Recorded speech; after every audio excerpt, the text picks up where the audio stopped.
Hello guys, welcome to BPSC online academy. आज हम अपना रिवीजन एमसीक्यू के थ्रू जो रिवीजन का सीरीज़ है उसका सेकंड वीडियो लेकर आई हूँ। ठीक है, तो चलिए शुरू करते हैं हम आज का अपना पहला क्वेश्चन है, राज्य ऊर्जा सूचकांक 2020 में किस राज्य को पहला स्थान मिला है। यानी कि एनर्जी एफिशिएंसी इंडेक्स जो है उसमें भारत के कौन से राज्य को पहला स्थान मिला है, तो कर्नाटका को मिला है। ठीक है, कर्नाटका के अलावा जो दो स्टेट है, कर्नाटका और राजस्थान ही है जिनको फ्रंट रनर कैटेगरी में शामिल किया गया है। बस हमें टॉप याद रखना है तो कर्नाटका है। ठीक है, कर्नाटका को ध्यान में रखना है बस। नेक्स्ट देखते हैं, नेक्स्ट क्वेश्चन है, 2024 में समुद्र में 5000 मीटर की गहराई पर 3 वैज्ञानिकों को भेजने वाले भारत के पहले मानव युक्त गहरे मिशन का नाम क्या है। तो इसका नाम है समुद्रयान। ठीक है, और इसको जो सबमराइन जो लेके जाएगी उसका नाम है मत्स्य 6000। ठीक है, क्योंकि ऑप्शन में मत्स्ययान भी रहेगा इसलिए कंफ्यूज नहीं होना है। मत्स्य 6000 क्या है, सबमरीन है जो यूज़ की जाएगी इसमें, और मिशन का नाम है समुद्रयान, जिसमें 3 साइंटिस्ट को भेजा जाएगा 2024 तक।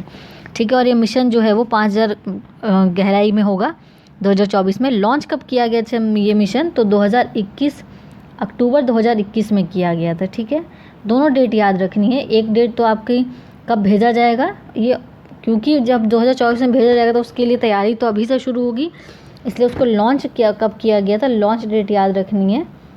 लॉन्च डेट है आपकी अक्टूबर 2021। ठीक है, बाकी ये मिशन फाइनली कब उतरेगा, मतलब प्रैक्टिकली कब होगा, तो ये 2024 में होगा।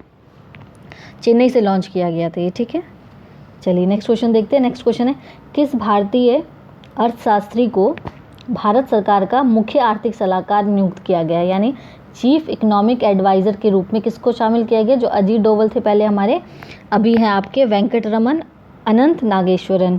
कहीं कहीं वीए नागेश्वरन भी देता है तो कंफ्यूज नहीं होना है, तो इसका आंसर होगा बी। ठीक है, ये ध्यान रखना है, वीए नागेश्वरन भी कहीं कहीं देगा, कहीं आपको पूरा नाम भी दे देगा। ठीक है, तो ये हमारे हैं। इससे पहले कौन से थे, केवी सुब्रमण्यम थे आपके। ठीक है, chief economist adviser, sorry economic adviser है ये। ठीक है, इकोनॉमिक एडवाइज़र, ये ध्यान में रखना है। चलिए नेक्स्ट क्वेश्चन देखते हैं। नेक्स्ट क्वेश्चन है, दिसंबर 2021 में भारत दर्शन पार्क का अनावरण कहाँ किया गया। ये भारत दर्शन पार्क जो है वो दिल्ली में किया गया, इसमें कुछ ज़्यादा नहीं है खास, तो दिल्ली में इसका क्या किया गया, उद्घाटन किया गया। ठीक है, भारत दर्शन पार्क, इसमें क्या रहेगा कि जो भी हिस्टोरिकल मॉन्यूमेंट्स है और जो नेचुरल प्लेसेस है, ठीक है, वेस्ट दिल्ली पंजाबी बाग में इसको इनॉग्रेट किया गया। रेप्लिका रहेगी इसमें, जो भी हमारे इंडिया के या दिल्ली के जितने भी चीज़ें हैं। और ये किससे बनी होगी, तो ये स्क्रैप मटेरियल से बनी होगी। यानी जो कबाड़ होता है ना, वेस्ट टू बेस्ट जो बोला जाता है, यानी वेस्ट टू बेस्ट, इस थीम पे ये आधारित रहेगी। और यहाँ पे रेप्लिका रहेगी। आपने राजस्थान में देखा होगा, वहाँ पे एफिल टावर और बहुत सारे हमारे जो नेचुरल जो भी हमारे मॉन्यूमेंट्स हैं उन सब का रेप्लिका है, उसी तरीके उसी तर्ज पे ये बना रहेगा। ठीक है, दिल्ली में बना रहेगा और स्क्रैप से बना रहेगा, बस इस बात को ध्यान में रखना है। नेक्स्ट क्वेश्चन है, दिसंबर 2021 में अंतर्राष्ट्रीय वन मेला कहाँ आयोजित किया जाएगा। अंतर्राष्ट्रीय वन मेला जो है वो भोपाल में आयोजित किया जाएगा, मध्य प्रदेश की राजधानी भोपाल। ठीक है, भोपाल में किया जाएगा। चलिए नेक्स्ट क्वेश्चन देखते हैं। नेक्स्ट क्वेश्चन भी फॉरेस्ट से आ गया। इंडिया स्टेट फॉरेस्ट रिपोर्ट 2021 के अनुसार भारत का वन क्षेत्र देश के भौगोलिक क्षेत्रफल का कितना प्रतिशत है। देखिए 2021 की बात कर रहा है ये। ठीक है, ये कब आता है, हर 2 साल पे आती है ये रिपोर्ट, एवरी 2 ईयर पे ये रिपोर्ट आती है। ठीक है, तो इसका जो क्षेत्रफल है अभी 21.71% है। ठीक है, 21.71% है।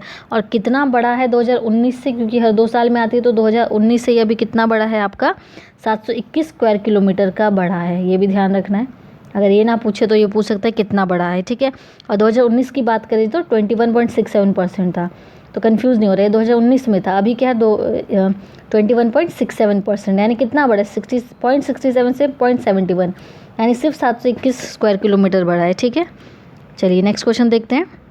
और इसमें अगर हम बात करें हाईएस्ट की, इंक्रीज़ की बात करें कि कौन कौन से राज्य में फॉरेस्ट इंक्रीज़ हुए हैं, तो तेलंगाना में इंक्रीज़ हुए हैं। ठीक है, तेलंगाना में इंक्रीज़ हुआ है। तेलंगाना के बाद हम बात करेंगे तो आंध्र प्रदेश में, तेलंगाना और आंध्र प्रदेश में इंक्रीज़ हुआ है। ठीक है, चलिए नेक्स्ट क्वेश्चन देखते हैं। नेक्स्ट क्वेश्चन है, जलवायु परिवर्तन पर नासा के अध्ययन अनुसार जलवायु परिवर्तन के कारण किस फसल में 17% की वृद्धि होना तय है। देखिए क्लाइमेट चेंज की वजह से क्या क्या हो रहा है, ठीक है। इसमें आपका मक्का आ जाएगा, यानी कॉर्न का जो है ये नेचुरल प्रोडक्शन जो है वो बढ़ जाएगा जलवायु पर, मतलब ऑटोमेटिकली ये बढ़ेगा बिना किसी खाद के, बिना किसी दवा के, बिना किसी फर्टिलाइज़र के। इसमें नेचुरल वृद्धि नज़र आएगी 17%, क्योंकि मीथेन गैस का जो रिसाव होता है वो बढ़ जाएगा इसकी वजह से, ठीक है। बहुत सारी चीज़ों पर असर पड़ेगा, तो ये एक, इसको पॉजिटिव में भी ले सकते हैं, नेगेटिव में भी लिया जा सकता है, दोनों ही है। चलिए नेक्स्ट क्वेश्चन देखते हैं।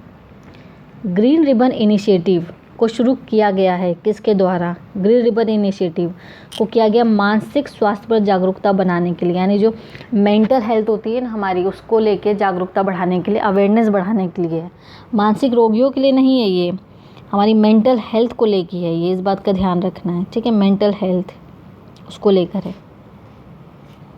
और ये कौन से मिनिस्ट्री ने किया है, तो आप लोग ये बताएंगे कमेंट बॉक्स में। आजकल का ये पूछता है ना कौन सी मिनिस्ट्री ने किया है, ये ज़्यादा पूछा जाता है, तो इस बात का आप लोग बताएंगे। चलिए नेक्स्ट क्वेश्चन देखते हैं। नेक्स्ट क्वेश्चन है टोक्यो ओलंपिक 2020 के बारे में निम्नलिखित में से कौन सा कथन सही नहीं है। कौन सा कथन सही नहीं है, तो इसमें क्या है, सी जो है वो सही नहीं है, ठीक है। एक सी सही नहीं है क्योंकि 87 पॉइंट कुछ था इसमें, ठीक है। 87.58 है, यानी कि 86 नहीं है, 87 है, तो ये एक गलत हो गया। ये ध्यान रखना कि नहीं पूछ रहा है या सही पूछ रहा है, तो ये पूछ रहा है सही नहीं है। पहला तो सही है क्योंकि 7 पदक के साथ टोक्यो ओलंपिक में इससे पहले के अपना ही रिकॉर्ड भारत ने तोड़ा है, अभी तक का सबसे बेस्ट मेडल मिला था। और सेकंड देख लेते हैं, भारत के ध्वजवाहक कौन थे। MC मैरी कॉम थी, मनप्रीत सिंह थे, बट बजरंग पुनिया नहीं थे, इसलिए ये भी गलत हो गया, ये गलत हो गया। और ये सही है आपका, रवि दहिया जी ने 57 किलोग्राम कुश्ती में जीता था ये, ठीक है। एक second, gold medal, Neeraj Chopra ji ने तो गोल्ड मेडल जीता था, गोल्डन बॉय इनको बोला जाता है। अभी इन्होंने हाल ही में और भी मेडल जीते हैं, गोल्ड मेडल, ठीक है। तो ई हो जाएगा क्योंकि ए और बी गलत हो गया, तो इसका आंसर ई हो जाएगा, ठीक है। ये बहुत छोटे छोटे डेटा रहेंगे, ऐसा भी बहुत सारा मिक्सअप करके पूछ सकता है, तो ऐसे क्वेश्चन इस बार शामिल किया गया है आपके लिए। चलिए नेक्स्ट क्वेश्चन है, ये अपना बिहार का करंट अफेयर है। वाणिज्य मंत्रालय द्वारा जारी सूची के अनुसार बिहार के से सबसे ज़्यादा निर्यात यानी एक्सपोर्ट करने वाला ज़िला कौन सा है, तो ये आपका बेगूसराय है, ठीक है। बेगूसराय में क्यों है, क्योंकि पेट्रोलियम प्रोडक्ट्स का जो एक्सपोर्ट है वो ज़्यादा हुआ है।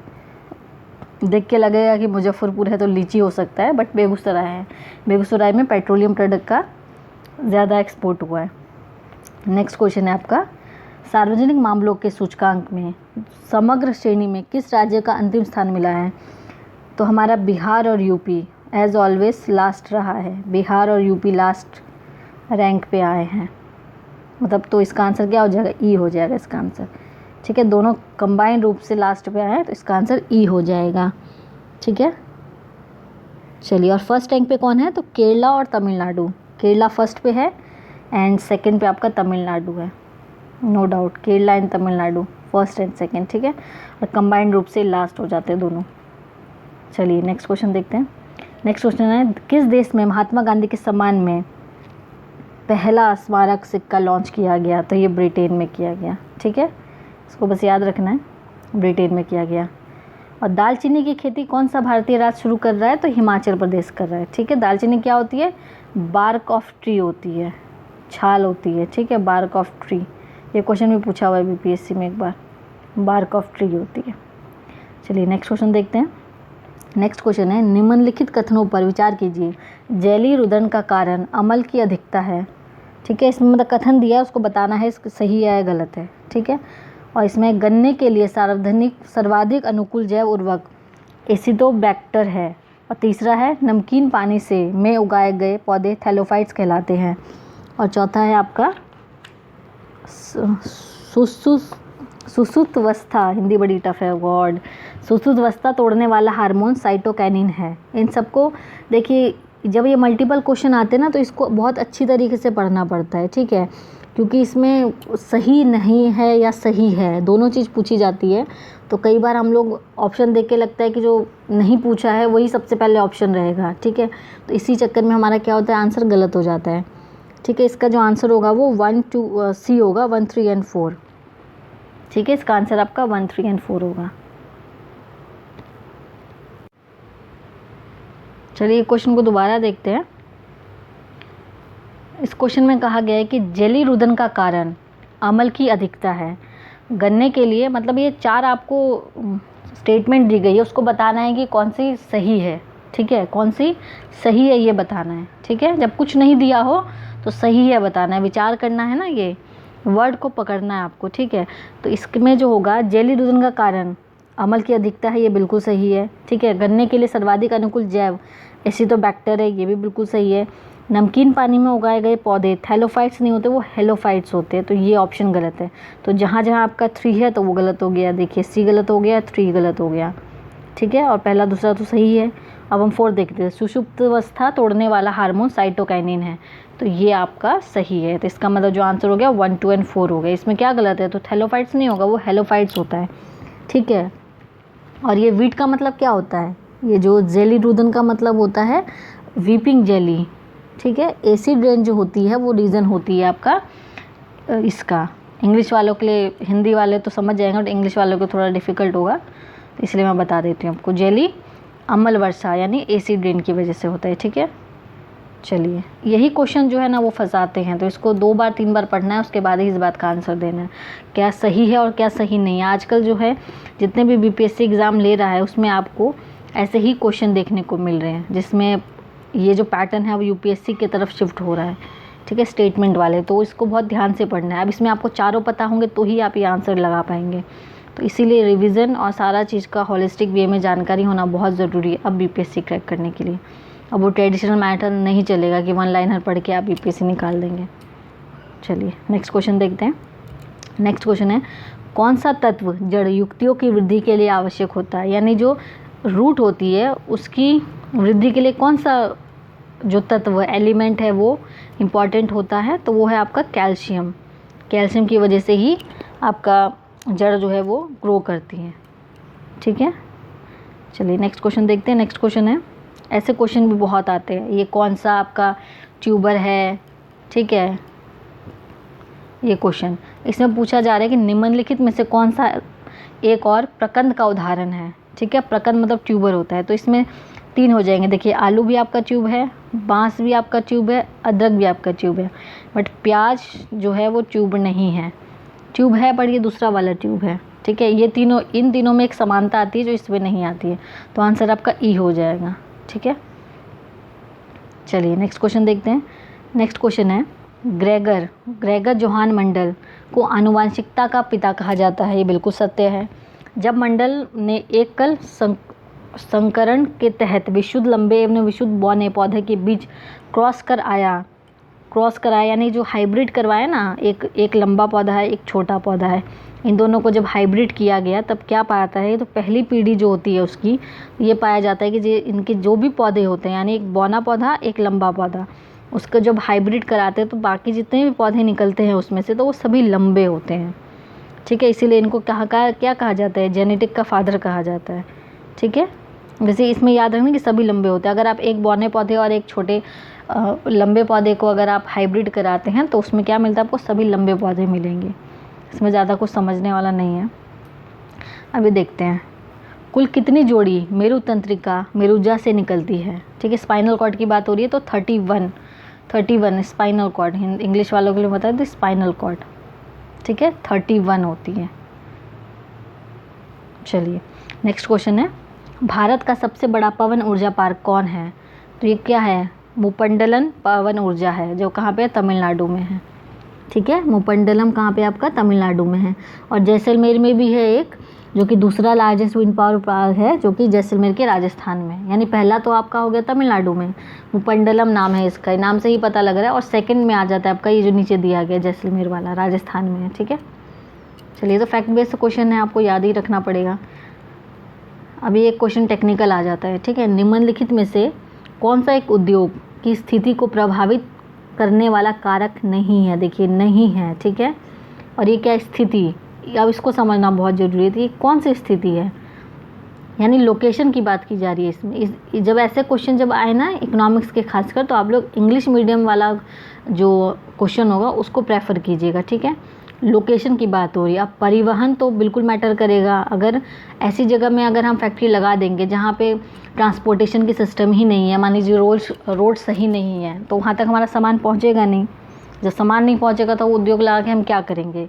श्रम हमने ऐसी जगह लगा दिया जहाँ हमको लेबर ही नहीं ईजिली मिल रहे हैं, तो वो भी हमारे लिए इशू है। शक्ति, हमने फैक्ट्री तो लगा दी लेकिन वहाँ पे क्या नहीं है, वहाँ पे पावर ही नहीं है, बिजली ही नहीं है, तो हम मशीनें कैसे ऑपरेट करेंगे। ये तीनों का होना बहुत ज़रूरी है। लेकिन अगर साक्षरता यानी लिटरेसी नहीं है, एक मज़दूर अगर पढ़ा लिखा नहीं है, ठीक है, उसको मशीन चलानी है, आप उसको बता देंगे तो भी वो मशीन चला लेगा। तो इसमें पढ़ाई लिखाई की कोई ज़्यादा ज़रूरत है नहीं। लेकिन अगर वहाँ परिवहन की सुविधा नहीं होगी, लेबर की सुविधा नहीं होगी, वहाँ पे इलेक्ट्रिसिटी शक्ति की सुविधा नहीं होगी, तो आप कैसे फैक्ट्री चलाएंगे। तो लिटरेसी एक उद्योग के लिए उतना मैटर नहीं करता है, ठीक है। बस ये समझना है, ये थोड़ा टेक्निकल हो जाता है, बस ये वर्ड को समझना है इसमें, ठीक है। इसके लिए मैं आपको प्रेफर करूँगी कि आप लोग इंग्लिश वाला ही, इकोनॉमिक्स के लिए खासकर आप लोग इंग्लिश वाला ही क्वेश्चन प्रेफर कीजिएगा, ठीक है। उससे आपको थोड़ा समझने में ईजी रहेगा। चलिए नेक्स्ट क्वेश्चन देखते हैं। आज का वीडियो थोड़ा लंबा हो जाएगा, पहले ही बता देती हूँ। चलिए, अंडमान निकोबार द्वीप समूह की कौन सी जनजाति मंगलोइड प्रजाति किससे संबंधित है। तो ये कौन सी आपकी निकोबारी, ठीक है।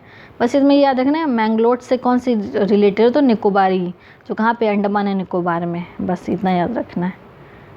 चलिए नेक्स्ट क्वेश्चन है, शीत ऋतु में उत्तर भारत में होने वाली वर्षा हेतु मुख्यतः कौन उत्तरदायी होता है। यानी जो विंटर में जब बारिश होती है तो वो किस वजह से होती है। तो ये वेस्टर्न डिस्टर्बेंस की वजह से होती है ना, वेस्टर्न डिस्टर्बेंस की वजह से होती है सबसे बढ़िया। तो इसका आंसर क्या हो, सी हो जाएगा, पश्चिमी विभोग की वजह से होती है। ये तो उतना टफ नहीं है, तो ये सिंपल क्वेश्चन है। चलिए नेक्स्ट क्वेश्चन देखते हैं। नेक्स्ट क्वेश्चन है, जनगणना रिपोर्ट 2011 के संदर्भ में कौन सा कथन असत्य है। अब यहाँ देखिए, अब जो है ना ज़्यादातर असत्य ही पूछा जा रहा है, ठीक है, इसलिए ये क्वेश्चन इंक्लूड किया गया।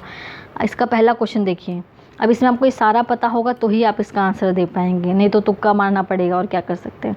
चलिए पहला इसका देखते हैं, भारत का न्यूनतम जनसंख्या वाले राज्य कौन सा है। सिक्किम है, ये बिल्कुल सही बात है। नेक्स्ट क्वेश्चन है, भारत के सर्वाधिक जनसंख्या वाले राज्य उत्तर प्रदेश में देश की 16.51% आबादी रहती है, बिल्कुल सही है, नंबर 1 पे आता है पॉपुलेशन पे। बिहार की जनसंख्या 88.7% निवास करती है गांव में, ये भी बिल्कुल सही है। जो गलत है वो है, भारत का सर्वाधिक नागरिकृत राज्य तमिलनाडु नहीं है, कौन सा है, गोवा है। कौन सा है, गोवा है, तो ये गलत हो जाता है, ठीक है। ये तो एक ऐसा क्वेश्चन है कि जिसको नहीं भी कुछ पता होगा तो वो भी इस आंसर को लगा देगा, ठीक है।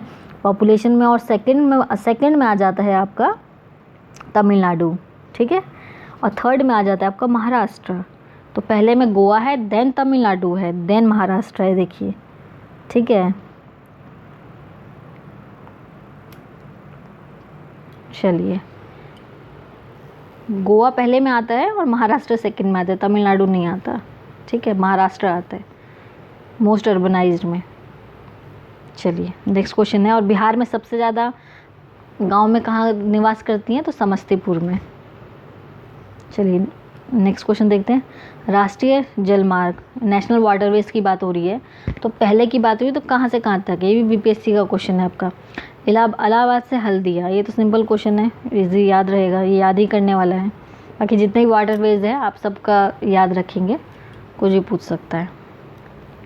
नेक्स्ट क्वेश्चन है, निम्नलिखित में से नगर उद्योग का कौन सा जोड़ा सही सुमेलित नहीं है। तो देखिए इसमें एक शहर है, जैसे हमारा मान लीजिए कानपुर है, कानपुर किसके लिए फेमस है, तो लेदर के लिए फेमस है, ठीक है। एक बात बता रही हूँ, कानपुर लेदर, इसको लेदर सिटी भी बोला जाता है, इसके लिए फेमस है। वो उसी तरीके से अब दुनिया की बात की जाए तो दुनिया में वेलिंगटन है तो डेयरी उद्योग के लिए बिल्कुल सही है, म्यूनिक है तो लेंस निर्माण के लिए बिल्कुल सही है, बेलफास्ट है वो जहाज़ निर्माण के लिए बिल्कुल सही है, लेकिन कोबे जो है ये पेट्रोलियम के लिए नहीं है, तो ये गलत हो जाता है, बाकी 3 सही हो जाते हैं, ठीक है। ये बेलफास्ट जो है वो जहाज़ निर्माण के लिए बहुत फेमस जगह है। चलिए, कोबे पेट्रोलियम के लिए फेमस नहीं है, बस इसमें यही बताया गया। एक सही, ये भी अगेन सिंपल सा क्वेश्चन है, विश्व प्रसिद्ध अटाकामा मरुस्थल कहाँ स्थित है, तो चिली में स्थित है। ठीक है, ये क्वेश्चन जो है ना आते हुए भी गलत हो जाते हैं अगर आप रिवाइज नहीं करेंगे, क्योंकि इसके जो ऑप्शन दे रहते हैं वो बहुत क्लोज वाले दे रहते हैं, इसीलिए इन क्वेश्चन को रिविज़न करना बहुत ज़रूरी है। चलिए नेक्स्ट क्वेश्चन देखते हैं। नेक्स्ट क्वेश्चन है, निम्नलिखित में से कौन एक भूमिगत जल द्वारा निर्मित स्थलाकृति नहीं है। यानी जब अंडर वाटर जब ये कुछ चीज़ें बनी होती है, ज़मीन के ऊपर तो होती ही हैं बहुत सारी चीज़ें, लेकिन ज़मीन के अंदर भी बहुत सारी चीज़ें होती है, तो इसमें कौन सी नहीं है, तो इसमें पुली नहीं है। ठीक है, इसमें कुछ नहीं करना, आपको ये याद ही रखना पड़ेगा। जो ज्योग्राफी जिनका बैकग्राउंड रहा है या जो ऑनर्स करे वो समझ जाएंगे इजीली, बाकी लोगों को इसको याद ही करना पड़ेगा। तो पुली नहीं है, बाकी डोलाइन, कास्ट, उत्सुक कुआं, ये सारी चीज़ें हैं। ठीक है, चलिए नेक्स्ट क्वेश्चन देखते हैं। नेक्स्ट क्वेश्चन है आपका, पछुआ पवन का सर्वश्रेष्ठ विकास किन अक्षांशों पे होता है। तो ये आपका 40 डिग्री से लेके 65 डिग्री दक्षिण अक्षांश में होता है। ठीक है, आपका पश्चिमी यानी वेस्ट की बात हो रही है ना, ये गांव में बोलते हैं ना वेस्ट चलती है, पछुआ चल रही है, तो वही चीज़ है ये। क्या है, 40 से 65 डिग्री साउथ अक्षांश। चलिए देखते हैं। अब ये पॉलिटी का क्वेश्चन आ जाता है, निम्नलिखित कथनों पर विचार करें तथा कूट से चुनकर उत्तर दें। अब इसमें जैसे विचार करें पूछा गया तो सही ही बताना होगा, इसमें जब कुछ ना दिया रहे तो आपको सही वाला ही बताना है। तो इसमें पहला क्वेश्चन क्या है, राष्ट्रीय आपात के समय संसद को राज्य से वर्णित विषय पर कानून बनाने का अधिकार हो जाता है। तो बिल्कुल सही है, जब नेशनल इमरजेंसी आती है तो राज्य में जितनी भी है, क्योंकि जो स्टेट गवर्नमेंट है वो किसके अंडर आ जाती है, प्रेसिडेंट रूल के अंदर आ जाती है, तो राष्ट्रपति ही बनाएगा उसके अंदर जो कानून होगा। दूसरा है, राष्ट्रीय आपातकाल के समय राज्य विधायिका की विधायी शक्ति निलंबित हो जाती है। बिल्कुल सही बात है, जब स्टेट की सारी पावर ही प्रेसिडेंट के पास आ जाती है तो राज्य विधायिका वहाँ निरस्त हो जाती है, नल एंड वॉइड हो जाती है। और तीसरा है, राष्ट्रीय आपातकाल के समय लोकसभा का कार्यकाल संसद द्वारा एक बार 1 वर्ष से अधिक नहीं बढ़ाया जा सकता। ये भी बिल्कुल सही है, एक बार में एक ही वर्ष के लिए बढ़ाया जा सकता है। तो इसका आंसर हो जाएगा ई हो जाएगा, क्योंकि इसमें तीनों आंसर सही है। ठीक है, इसमें तीनों आंसर सही है, इसके लिए आपका ई हो जाएगा। ठीक है, सॉरी ई नहीं होगा, इसमें होगा आपका 1 और 2, थर्ड वाला गलत है, थर्ड वाला गलत है, यानी 1 और 2 बिल्कुल सही है। थर्ड वाले में आपका आपातकाल के समय लोकसभा का जो कार्यकाल होता है वो बढ़ाया जा सकता, सस्पेंड हो जाता है ना वो। चलिए इसका आंसर 1 और 2 होगा। ठीक है, 3 नहीं होगा, क्योंकि राष्ट्रीय आपातकाल के समय लोकसभा का तो कार्यकाल बंद ही हो जाता है ना। ये सारी जो चीज़, लोकसभा तो प्रभावित ही नहीं होती है। हाँ, इसमें क्या बोलेंगे उसको, स्टेट लेजिस्लेटिव असेंबली और काउंसिल की बात होती तो वो गलत होता, तो वो सही होता है। लेकिन लोकसभा क्यों भंग हो, लोकसभा चालू रहेगा तभी तो राज्य प्रेसिडेंट काम करेगा ना। ये देखिए ऐसे ही ट्रिकी क्वेश्चन आते हैं। ठीक है, बट इसका आंसर आपको ध्यान रखना है 1 और 2 है। चलिए नेक्स्ट क्वेश्चन देखते हैं। नेक्स्ट क्वेश्चन, निम्नलिखित में से किस विषय को नीति निर्देशक तत्व तथा मौलिक कर्तव्य दोनों में स्थान दिया गया है। देखिए fundamental right, fundamental duties and DPSP दोनों में कौन सा दिया गया है। समान नागरिकता संहिता ये तो डीपीएसपी में दिया गया है, लेकिन फंडामेंटल राइट में तो नहीं है। समान कार्य समान वेतन, मौलिक कर्तव्य सॉरी राइट है। ठीक है, समान कार्य समान वेतन ये फंडामेंटल राइट में दिया गया है। और निःशुल्क विधि सहायक, यानी आप जब भी आपको कोई लीगल एडवाइस चाहिए होगी तो आपको एक सरकारी खर्चे पे वकील मिलता है, तो इसकी बात ये तो आपको फंडामेंटल राइट में दिया गया है, ये सॉरी डीपीएसपी में दिया गया है। बट जो पर्यावरण संरक्षण है, ठीक है, आर्टिकल इसका है, मतलब दोनों में आता है ये।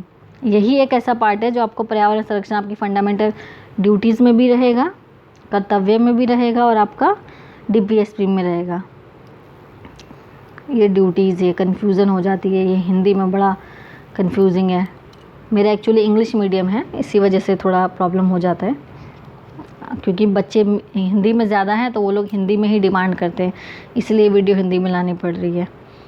चलिए भाई, ये इसका आंसर डी हो जाएगा। ठीक है, नेक्स्ट क्वेश्चन देखते हैं। नेक्स्ट क्वेश्चन है आपका, निम्नलिखित में से किस समिति ने लोकतांत्रिक विकेंद्रीकरण की सिफारिश की जो अंतिम रूप से पंचायती राज के रूप से जाने की। यानी डिसेंट्रलाइजेशन की बात किसने करी थी, तो बलवंत राय मेहता समिति ने की थी। ये जितनी भी समिति है सब पंचायती राज से रिलेटेड है, लेकिन सबसे पहले किसने की थी, तो बलवंत राय जी ने की थी। ठीक है, इसमें भी हो जाएगा। इसका एक शॉर्टकट होता है बैग जी। ठीक है, बैग करके है। सबसे पहले बलवंत राय, फिर अशोक, फिर GV राव, फिर ये LM सिंह भी, ऐसे करके है। ठीक है, आप अपने हिसाब से ही बना सकते हैं शॉर्टकट, जिससे जिसको याद हो जाए। नेक्स्ट क्वेश्चन है, राज्य सरकार का सर्वोच्च विधि सलाहकार निम्नलिखित से कौन होता है। यानी जो जैसे अटॉर्नी जनरल होता है ना हमारा, उसका सेंट्रल का, उसी तरीके से राज्य में भी होता है, तो उसको एडवोकेट जनरल कहा जाता है इंग्लिश में, और हिंदी में कहा जाता है महाधिवक्ता। मैं इंग्लिश वालों के लिए लिख देती हूँ एडवोकेट जनरल। ठीक है, महाधिवक्ता। ये अटॉर्नी जनरल जैसे होते हैं ना, सेंट्रल में अटॉर्नी जनरल, उसी तरह स्टेट में एडवोकेट जनरल। ये किसी भी मुद्दे पर अगर सरकार को किसी केस किया जाता है, तो वो स्टेट गवर्नमेंट पर अगर कोई केस करता है तो उसका सलाह देती है ये एडवोकेट जनरल। नेक्स्ट क्वेश्चन है, राष्ट्रीय आपातकाल की उद्घोषणा जारी होने के कितने माह के भीतर संसद के दोनों सदस्यों से अनुमोदित होना आवश्यक है। तो ये भी रटने वाला क्वेश्चन है, 1 मंथ के अंदर अंदर होना बहुत ज़रूरी है। ठीक है, जब भी नेशनल इमरजेंसी लगाई जाएगी तो 1 महीने के अंदर अंदर आपको दोनों सदनों से उसको पास कराना अनिवार्य हो जाता है। नेक्स्ट क्वेश्चन देखते हैं, ये आज का लास्ट क्वेश्चन है। अभिक्रिया अभिकारों की सांद्रता बढ़ाने पर अभिक्रिया की दर भी बढ़ जाती है, क्योंकि सांद्रता बढ़ जाने से तापमान में कमी आ जाएगी।